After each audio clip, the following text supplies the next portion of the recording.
I can't quote the formal mission off the top of my head, but this is the way I think of the mission of ICDDRB. I think the mission of ICDDRB is primarily to do research that matters in the lives and health of the poor, the people of Bangladesh, and by extension then to the poor of the world. The reach of ICDDRB is actually quite large. We see about 100,000 patients per year in our hospitals, and we estimate that between 10 and 20% of those patients would die if they didn't receive the emergency rehydration. So we look at just on our clinical services alone, just in terms of taking care of the sick people who come in, that there are 10 to 20,000 lives per year saved.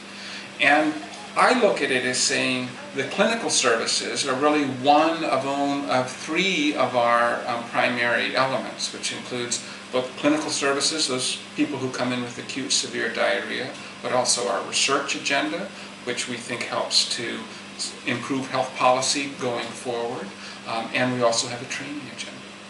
I think that there is always less press attention on the problems of poor people in poor countries. We do have a professional communications department that works to get the word out, and certainly in terms of scientifically, we work to publish our results in international journals. But there is always a gap between what educated people read in wealthy countries and what the reality is of life lived of the majority of people who are living in poor countries. And so I think it is an ongoing challenge to communicate those issues and that worldview to a global audience including decision makers.